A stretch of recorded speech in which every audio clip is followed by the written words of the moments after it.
Okay, today என்ன பார்க்க போறோம்னு பார்த்தீங்கன்னா, புல் கால் ஸ்ப்ரெட் பார்க்க போறோம். ஓகேங்களா? புல் கால் ஸ்ப்ரெட்னா என்னன்னா, இப்போ மார்க்கெட் வந்து புல்லிஷா தான் இருக்கு.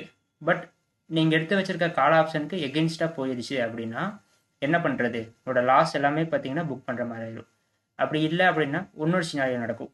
ஒண்ணு வந்து உங்களுக்கு நான் டைரக்ஷன்ல போனா உங்களுக்கு லாஸ் பெருசாகும். ஓகேங்களா? மொத்த பிரீமியமும் 0 ஆகறதுக்கும் கூட அந்த இடத்துல வாய்ப்பு இருக்கு. ஓகே, இது ஒரு சினாரியோ. இன்னொரு சினாரியோ என்னன்னு பார்த்தீங்கன்னா, மார்க்கெட் சைடுவேஸ். ஓகேங்களா? சைடுவேஸ் ஃபார்ம் ஆயிட்டா அந்த டைம்லயும் உங்களால் ப்ராஃபிட் பண்ண முடியாது. ப்ரீமியம் மெல்ட் ஆகி 0க்கு வந்துடும். ஓகேங்களா? இதுதான் பார்த்தீங்கன்னா பெரிய ப்ராப்ளமே. இந்த ஸ்டாக் மார்க்கெட்டில் பார்த்தீங்கன்னா பெரிய ப்ராப்ளம் இருக்கிறது என்னன்னு பார்த்தீங்கன்னா ப்ரீமியம் டிகே.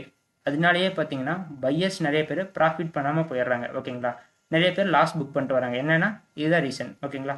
அப்போ இந்த இடத்துல சைடுவேஸ் மார்க்கெட்லேருந்தும் நீங்கள் லாஸை வந்து லிமிட் பண்ணிக்கலாம். சேம் டைம் நான் டைரக்ஷனில் போனாலுமே உங்களோட லாஸை வந்து லிமிட் பண்ணிக்கலாம்.